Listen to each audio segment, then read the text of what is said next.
Hey, so this is the YouTube channel for CinelikeMe, and this is my episode number 1.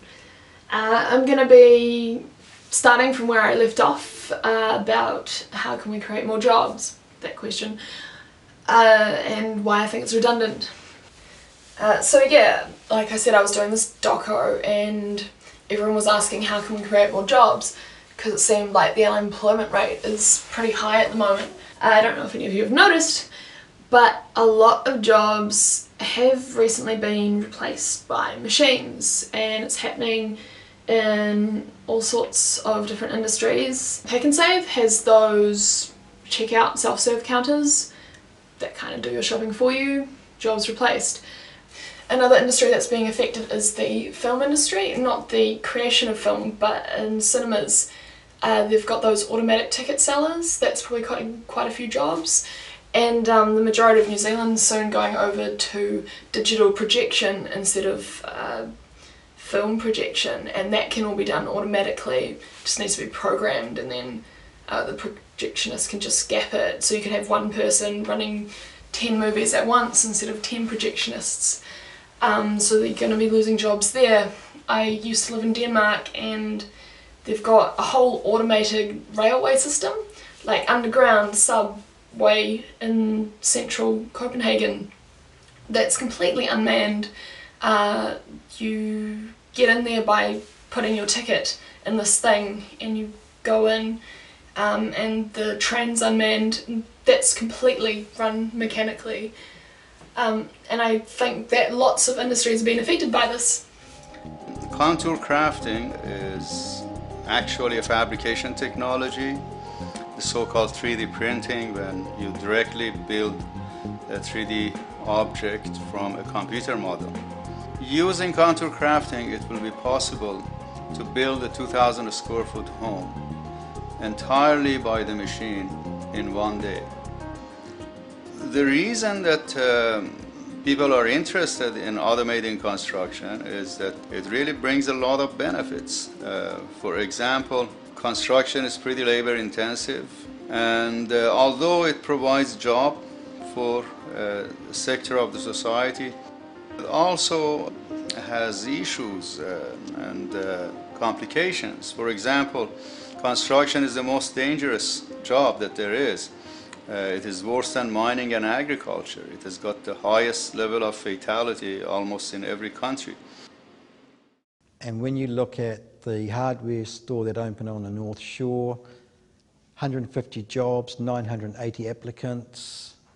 I think the new supermarket out towards London Avenue, they had something like 1,500 applicants for a couple hundred jobs.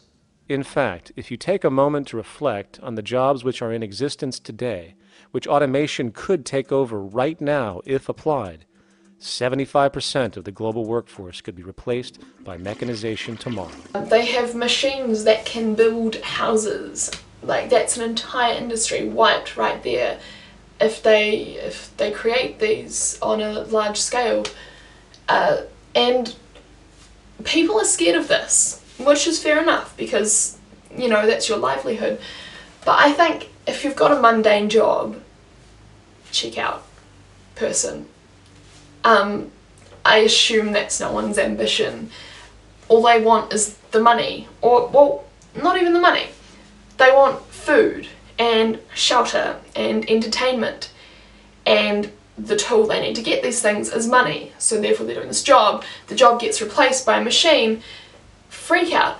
But the thing is, we're not losing resources. We still have plenty of food. We still have plenty of housing. It's just these jobs that are being replaced by machines. We lose jobs in the public service simply from government budget cuts. That means that those people have less money to spend, which means that once again there's a flow-on effect of that people that work in retail and manufacturing have less jobs, and there's a general grinding down. And then these people can't work, they don't have money, they get their house repossessed, they can't afford to feed themselves, but there's still plenty of resources. It's not a resource depletion, it's a job depletion. There's still plenty of money, it's just kind of filtering upwards to the top 1%, whose jobs can't be replaced. A good example is like if you're in LA or someplace in the States right now, people are having their houses taken away because they can't pay the mortgage, because the value of the house has dropped to below what they owe on the house, and so they can't pay it. There's no physical way, there's no like monetary way they can afford to pay it. So basically the banks are taking people's houses away and people are having to find other arrangements, live with relatives or live on the streets. But it's not like there's a shortage of housing. The house is still sitting there empty, right? You know, so it's exactly what you're saying. There's not a shortage of housing, it's just that things are being taken away from us. There was a significant uptake of work opportunities when the work opportunities were available. And so there is evidence that people, if given the opportunity to work, will take that opportunity. But the reality is that in a time like now, where there is a scarcity of jobs, we're still coming up with the same rhetoric that it's these lazy dole bludgers that won't get off their backsides to do work. And so there's a problem there that we've still got the rhetoric of blaming the victim rather than seeing the whole context. I think governments of first world countries need to rethink their entire way of running things, because everything is changing right before our eyes. It's inevitable, it's happening. And the current system is just not going to cater for a lot of the population.